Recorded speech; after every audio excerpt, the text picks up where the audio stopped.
আবারও রমজান, আবারও মসজিদে আকসা, আবারও সেই হৃদয় বিদারক দৃশ্য, ফিলিস্তিনিদের উপর ইসরায়েলের বর্বর হামলা।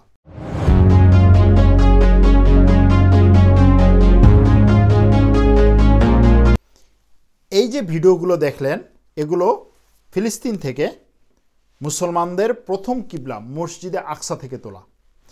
ইসরায়েলি সেনাবাহিনী এবং পুলিশ মসজিদে আকসায় নামাজরত ফিলিস্তিনি মুসলমানদের উপরে নির্বিচারে হামলা চালায়, হত্যা করে বহু নিরীহ মানুষ, আহত হয় শত শত ফিলিস্তিনি।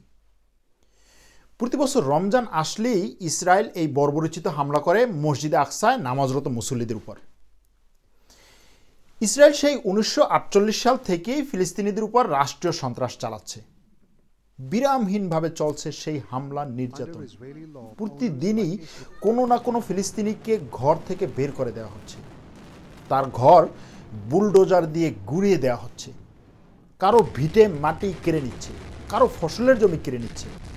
আর যে কজন নিজেদের ভিটা মাটিতে কোনো রকম বসবাস করছেন, তাদের বসতবাড়ির চারিদিকে এমন বিশাল উঁচু দেয়াল তৈরি করছে ইসরায়েল যে সেগুলোকে দেখলে মনে হবে একরকম বন্দিশালা। এ নিয়ে মালয়েশিয়ার সাবেক প্রধানমন্ত্রী মাহাথির মোহাম্মদ খুব চমৎকার একটি কথা বলেছিলেন। আঙ্কারায় আমি তার সাক্ষাৎকার নিয়েছিলাম। তখন তিনি বলেন, সকল সন্ত্রাসের মূলই হচ্ছে ইসরায়েল। ফিলিস্তিনি ভূমি দখল করে সেখানে 90% আরব জনগণকে উৎখাত করে ইসরায়েল নামক রাষ্ট্রের সৃষ্টি হচ্ছে আধুনিক সন্ত্রাসবাদের শুরু। ইসরায়েলকে থামাতে না পারলে সারা দুনিয়া থেকে সন্ত্রাস মুক্ত করা যাবে না, কারণ ইসরায়েল হচ্ছে সারা দুনিয়ার সন্ত্রাসের মূল উৎস, বলেছিলেন মাহাথির মোহাম্মদ। কিন্তু দুর্ভাগ্যজনক হলেও এটা সত্য যে এই বাস্তবতাটা আরব বিশ্বের নেতারা কিন্তু এখনও বুঝলেন না, বা বুঝতে চাইলেন না, অথবা বুঝেও না বোঝার ভান করে রইলেন। অর্থাৎ মরুভূমির এই আলাদিনরা সেই প্রবাদ বাক্যের উট পাখির মতোই নিজেদের বাঁচাতে বালিতে মাথা গেড়ে দিলেন, কিছুই না দেখার ভান করলেন। তা না হলে সৌদি আরব, আরব আমিরাত, মিশর, কুয়েত, জর্ডান সহ আরও যেসব আরব দেশ আছে, তাকিয়ে দেখুন তাদের দিকে, কি করছে তারা। ইসরায়েলের সাথে রঙ্গলীলায় ব্যস্ত, অথচ প্রতিদিন জুলুম নির্যাতন হচ্ছে ফিলিস্তিনিদের উপর। হত্যা, হামলা, মামলা, উচ্ছেদ, ধর পাকড় সব কিছুই চলে সেখানে। আর এই হামলা নির্যাতনের মাত্রা বেড়ে যায় রমজান মাসে। বিশেষ করে রমজানের শেষের দিকে এসে মুসলমানরা যখন একটু বেশি ইবাদতে মশগুল হয়, তখন ইসরায়েলি সেনাবাহিনী চড়াও হয় তাদের উপর। প্রতি বছরই এটা করে। নারী, পুরুষ, বৃদ্ধ, শিশু কেউই বাদ যায় না তাদের আক্রমণ থেকে। অথচ এই বর্বরোচিত আক্রমণের বিরুদ্ধে কে কি করেছেন? কেউ কিছু বলেছেন? বলেননি। এদিকে মুসলিম বিশ্বের নেতারা ব্যস্ত তাদের নিজেদের মসনদ গড়ায়, কেউ আবার তালপাতার সেপাই, কেউ বা পুতুল হয়ে বসে আছেন তাদের গদিতে।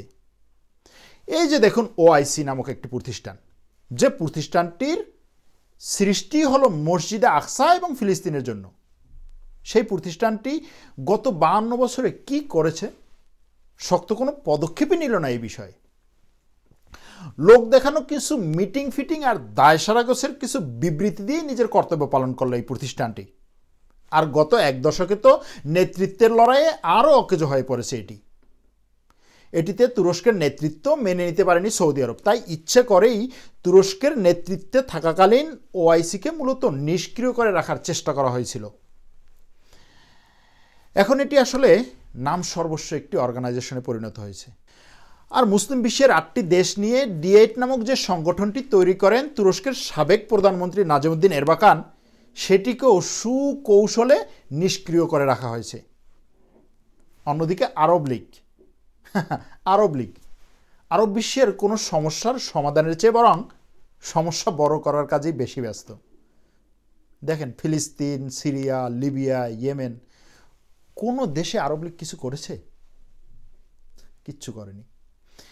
এই নামকস্তের সংগঠনগুলোর কথা না হয় বাদই দিলাম, মুসলিম বিশ্বের শক্তিশালী দেশগুলো যেমন সৌদি আরব, মিশর, তুরস্ক, ইরান, পাকিস্তান, ইন্দোনেশিয়া, মালয়েশিয়া, এরা একত্র হয়ে একটা কড়া হুঁশিয়ারি দিয়ে বিবৃতিও তো দিতে পারত, কিন্তু না।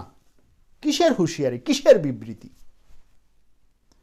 এসব দেশের নেতারা দায়সারাভাবে কিছু বিবৃতি দিয়েছেন মাত্র, ব্যাস, তাদের দায়িত্ব সারা। আচ্ছা, আসুন তো ফিলিস্তিনিদের উপর ইসরায়েলের এই পৈশাচিক বর্বর হামলাকে একটু এভাবে চিন্তা করি। ধরুন কোনো একটি মুসলিম জনগোষ্ঠী অন্য কোনো ধর্মের লোকদের, যেমন খ্রিস্টান, বৌদ্ধ, ইহুদি বা হিন্দুদের বিশাল এক এরিয়া দখল করে নিল।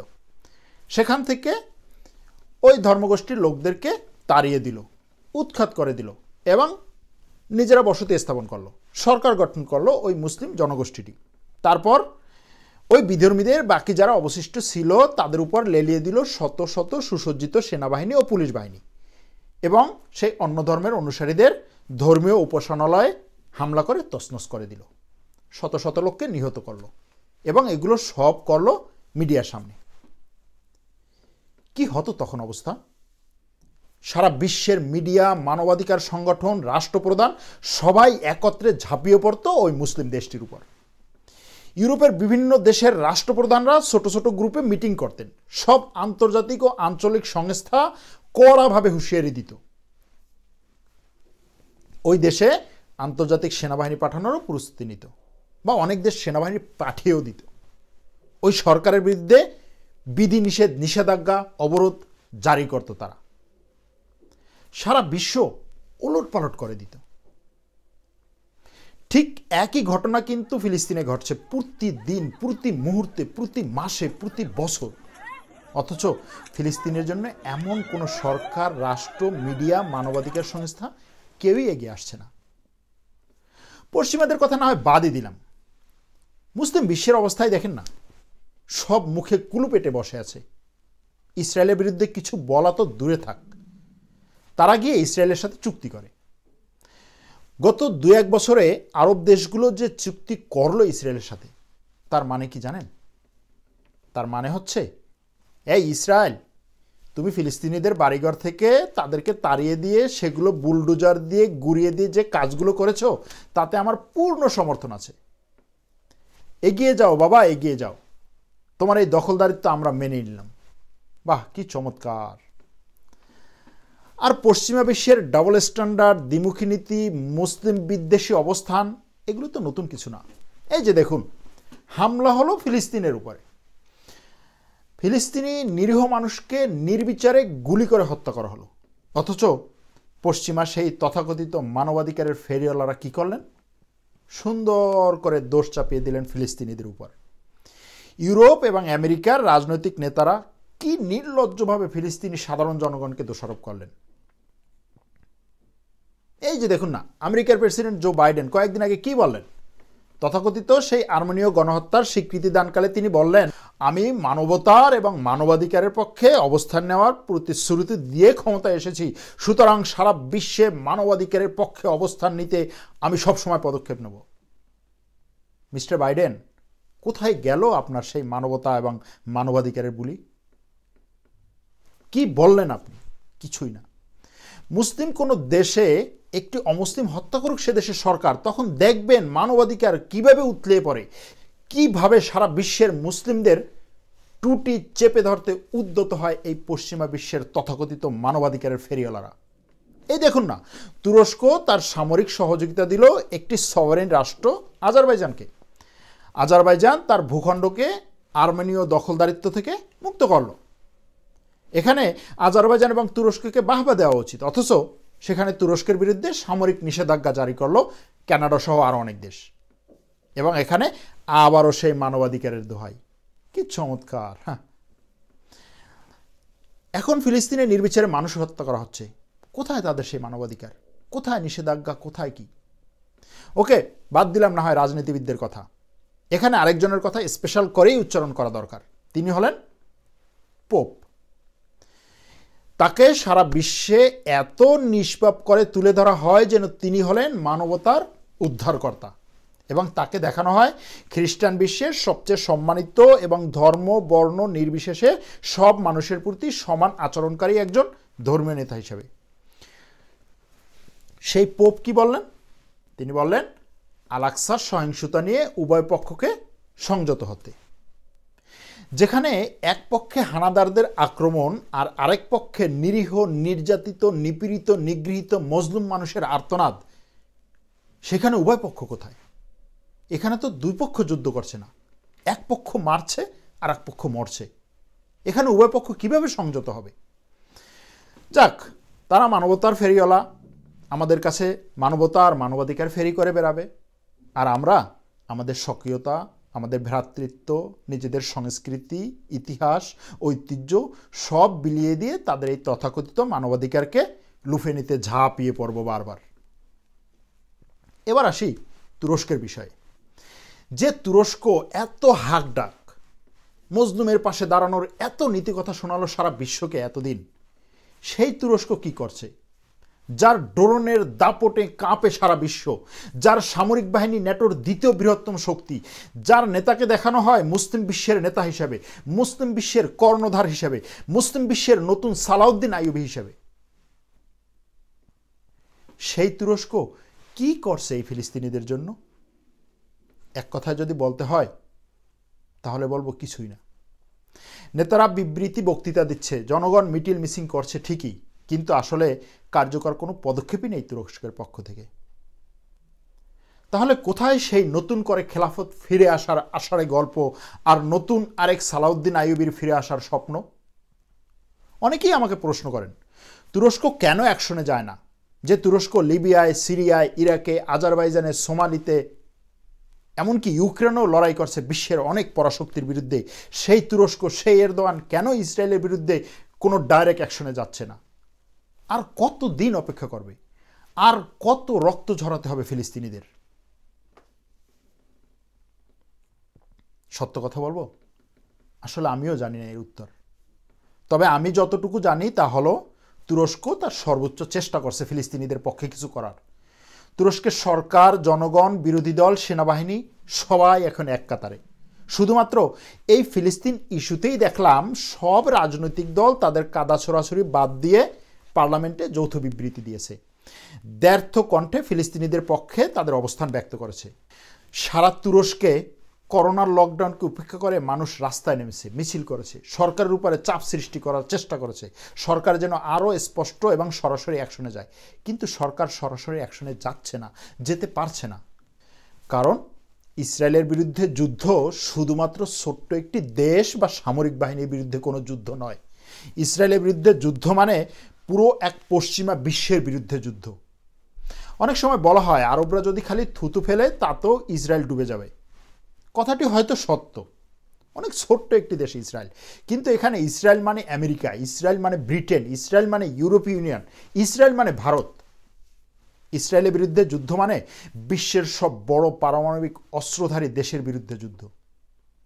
ইসরায়েলকে মধ্যপ্রাচ্যে এমন এক গলার কাটা করে রাখা হয়েছে যাকে না পারছেন তুলতে আর না পারছেন গিলতে। তাই এই ইসরায়েল সমস্যার একমাত্র সমাধান হচ্ছে মুসলিম বিশ্বের ঐক্যবদ্ধ আন্দোলন। তুরস্ক কয়েকবার এ বিষয়ে পদক্ষেপও নিয়েছিল, কিন্তু সফল হয়নি। এই যে দেখুন, তুরস্কের পররাষ্ট্রমন্ত্রী কি বলেছিলেন 2018 সালে? তিনি বলেছিলেন আমরা ইসরায়েলে একটি যৌথ সেনাবাহিনী পাঠাবো, ইসরায়েলকে আর এভাবে এগুতে দেয়া যাবে না। ইসরায়েলের এই সমস্ত কর্মকাণ্ডের বিরুদ্ধে যদি আমরা কিছু না বলি তাহলে ইসরায়েলের এই দৌরাত্ম্য আরও বেড়ে যাবে। কিন্তু কোথায় সেই মুসলিম বিশ্বের যৌথ বাহিনী? সেই যৌথ বাহিনী আর পাঠানো হলো না, বরং আরব বিশ্বে কলহ আরও গভীর হলো তখন। আমার মতে এই অঞ্চলে বা মধ্যপ্রাচ্যে সামরিক দিক থেকে ইসরায়েলের উপরে আক্রমণ করতে পারবে, অর্থাৎ সামগ্রিকভাবে যুদ্ধ করতে পারবে, এরকম একটি মাত্র দেশই আছে, আর সেটি হচ্ছে ইরান। কারণ ইরানের আছে নিজস্ব প্রযুক্তিতে তৈরি অস্ত্র। দেখুন, সৌদি আরব, কাতার, আরব আমিরাত, মিশর এদের প্রচুর অস্ত্র আছে, যা নিয়ে একত্রে ঝাঁপিয়ে পড়লে ইসরায়েল ধূলিসাৎ হয়ে যাবে। কিন্তু দুর্ভাগ্যজনক হলেও সত্য যে এই সব আরব দেশগুলোর সব অস্ত্রই কিন্তু অন্যদের কাছ থেকে কেনা, অর্থাৎ পশ্চিমাদের কাছ থেকে কেনা। তাদের অনুমতি ছাড়া এই অস্ত্র ব্যবহার করতে পারবে না তারা। আর এগুলো এমন সব দেশ থেকে কেনা যারা সিরিয়াতে, ইয়েমেনে, লিবিয়াতে এই অস্ত্র দিয়ে আক্রমণ করার অনুমতি দেবে ঠিকই, কিন্তু ইসরায়েলের দিকে গুলি করা তো দূরের কথা, ইসরায়েলের দিকে এই অস্ত্রগুলো তাক করারও অনুমতি দেবে না। এই অঞ্চলে ইরানই হচ্ছে একমাত্র রাষ্ট্র যার অস্ত্রের সিংহভাগ নিজস্ব প্রযুক্তিতে তৈরি। সুতরাং সে যখন যার বিরুদ্ধে ইচ্ছা তার এই অস্ত্র ব্যবহার করতে পারবে। তবে ইরান এগুলো ইসরায়েলের বিরুদ্ধে ব্যবহার করবে কি না তা নিয়ে যথেষ্ট সন্দেহ আছে। আর ইরানের পরে আসবে তুরস্কের কথা। একটু আগেই বলেছিলাম তুরস্কের নেতৃত্বের ইচ্ছা আছে, জনগণের সাপোর্ট আছে, সেনাবাহিনীর সমর্থন আছে। কিন্তু তুরস্কের সামরিক সামর্থ্য এককভাবে ইসরায়েলের বিরুদ্ধে লড়াই করার জন্য যথেষ্ট না। কারণ কয়েক হাজার কিলোমিটার দূরে অবস্থিত একটি দেশের বিরুদ্ধে সর্বাত্মক সামরিক অভিযান চালানোর জন্য যে পরিমাণ ভারী অস্ত্র দরকার, সে তুলনায় তুরস্কের নিজস্ব তৈরি অস্ত্রের পরিমাণ খুবই কম। যেমন তুরস্ক থেকে সরাসরি ইসরায়েলে আক্রমণ করতে হলে শুধুমাত্র বিমান বাহিনী এবং নৌবাহিনী ব্যবহার করতে হবে, অথচ তুরস্কের এই দুটি বাহিনীকেই বছরের পর বছর দুর্বল করে রাখা হয়েছে। তুরস্কের যুদ্ধ বিমানগুলোর প্রায় সবই আমেরিকার থেকে কেনা। তুরস্কের নেই কোনো বিমানবাহী রণতরী বা এয়ারক্রাফট ক্যারিয়ার। তুরস্ক থেকে প্রায় ১৫০০ কিলোমিটার পথ পাড়ি দিয়ে বিমান হামলা চালানো প্রায় অসম্ভব। তবে এখানে যে জিনিসটি সবচেয়ে গুরুত্বপূর্ণ সেটি হচ্ছে ইসরায়েলের পাশে বা ইসরায়েলের প্রতিবেশী যে দেশগুলো আছে, যেমন জর্ডান, লেবানন, সিরিয়া, মিশর, এই দেশগুলো যদি আক্রমণ করে এবং তখন যদি তুরস্ক, পাকিস্তান, ইরান, সৌদি আরব এবং অন্যান্য মুসলিম দেশ একত্র হয়ে এই দেশগুলোকে সামরিক সমর্থন দেয়, একমাত্র তখনই সম্ভব ইসরায়েলের বিরুদ্ধে যুদ্ধ করা। কারণ ইসরায়েলের পশ্চিমা শক্তি ছাড়াও আছে পারমাণবিক শক্তি, আর মুসলিম বিশ্বের মধ্যে একমাত্র পাকিস্তানের আছে এই শক্তি। সুতরাং সব মুসলিম দেশের ঐক্যবদ্ধ হতে হবে, আর তখন সে যুদ্ধ হবে এক নতুন বিশ্বযুদ্ধ। কিন্তু দেখুন, ইসরায়েলের চারপাশে এই মুসলিম দেশগুলো, সিরিয়া, মিশর, লেবানন, এদের সবগুলোকেই কিন্তু অকেজো করে রাখা হয়েছে। সুতরাং তুরস্ক বা অন্য কোনো মুসলিম দেশের এককভাবে ইসরায়েলে আক্রমণ করার ক্ষমতা নেই। এবার আসুন দেখি এ নিয়ে ফিলিস্তিনিরা কি ভাবছে। কথা বলেছিলাম ফিলিস্তিনি একাডেমিশিয়ান ডক্টর আলী রেজেকের সাথে। তুরস্কের একটা বিক্ষোভ মিছিলে তার সাথে সাক্ষাৎ হয় এবং তখন তার সাক্ষাৎকার নেওয়ার সুযোগ হয় আমার। আমি তাকে জিজ্ঞেস করেছিলাম আরব বিশ্ব ফিলিস্তিনিদের জন্য কি করছে। তিনি বললেন, দুর্ভাগ্যজনক হলো আমরা আরব দেশগুলো থেকে যা প্রত্যাশা করেছিলাম সেভাবে কোনো পদক্ষেপই তারা নেয়নি। শুধুমাত্র ২-৩টি দেশে ফিলিস্তিনের উপরে এবং আল আকসা মসজিদে হামলার বিরুদ্ধে বিক্ষোভ মিছিল হয়েছে। আমরা ফিলিস্তিনিরা আরব দেশগুলো থেকে আরও বেশি সহযোগিতা, আরও বেশি অ্যাকশন প্রত্যাশা করছি, বিশেষ করে আমাদের প্রতিবেশী রাষ্ট্র জর্ডান, সিরিয়া, লেবানন, মিশর এবং আলজেরিয়া থেকে। আমরা মনে করি সব আরব দেশ এবং মুসলিম দেশের ঐক্যবদ্ধ হওয়া দরকার। ফিলিস্তিনিদের এবং আল আকসা মসজিদ রক্ষায় তাদের ঐক্যবদ্ধ আন্দোলন করা দরকার। এর পরের প্রশ্ন ছিল ফিলিস্তিনিদের জন্য মুসলিম বিশ্বের কি করা উচিত। আর সর্বশেষ প্রশ্ন করেছিলাম বাংলাদেশের মানুষ, রাষ্ট্র, সরকার জন্মলগ্ন থেকেই ফিলিস্তিনের পক্ষে। এই বাংলাদেশিদের প্রতি একজন ফিলিস্তিনি হিসেবে তার মেসেজ কি? তার উত্তরগুলো ছিল এরকম। আমার বাংলাদেশি ভাই বোনদের প্রতি অনুরোধ, প্লিজ আপনারা রাস্তায় নেমে আসুন, দলে দলে জমায়েত হয়ে অনেক মিছিল করুন, র্যালি করুন। ফিলিস্তিনি মানুষের কাছে এই বার্তা পৌঁছে দেন, তারা ইসরায়েলের বিরুদ্ধে যে যুদ্ধ চালিয়ে যাচ্ছেন তাতে শুধু তারাই নন, বাংলাদেশি মুসলমানরাও তাদের পাশে আছেন। বাংলাদেশ, ভারত, পাকিস্তান সহ সব মুসলিম দেশের মুসলমান ভাইদের একসাথে উচ্চস্বরে ইসরায়েলকে জানিয়ে দেয়া দরকার যে শুধুমাত্র ফিলিস্তিনিরাই মসজিদে আকসার জন্য যুদ্ধ করছেন না, তাদের পাশে বাংলাদেশ, ভারত ও পাকিস্তানি ভাইয়েরাও আছেন। এই যে তুরস্কের মুসলমান ভাইয়েরা এখানে মিছিল করছেন, তারা আসলে খুবই বিশাল এক বার্তা দিচ্ছেন ইসরায়েলকে। এই যুদ্ধ শুধু ফিলিস্তিনিরা একাই করছেন না, আর এই সংগ্রাম শুধু ফিলিস্তিনিদের সংগ্রাম নয়, এটি সারা মুসলিম উম্মার প্রতিনিধিত্ব করে। আমরা এক জাতি, আমাদের একই আওয়াজ, একই বার্তা এবং একই লক্ষ্য, আর তা হলো সবাই একত্রে একদিন আল আকসাকে মুক্ত করা। তো শুনলেন ফিলিস্তিনি একজন একাডেমিশিয়ান ডক্টর আলী রেজেকের কথা। এখন এই ফিলিস্তিনি ডক্টরের মন্তব্যের বিষয়ে আপনাদের মতামত কি? এছাড়াও ফিলিস্তিন নিয়ে তুরস্কের আর কি কি করা উচিত বলে আপনি মনে করেন, এবং আপনি নিজে ফিলিস্তিনিদের জন্য কি কি করছেন লিখে জানান কমেন্ট বক্সে। আজ তাহলে এ পর্যন্তই। ভালো থাকবেন, সুস্থ থাকবেন। আল্লাহ হাফেজ।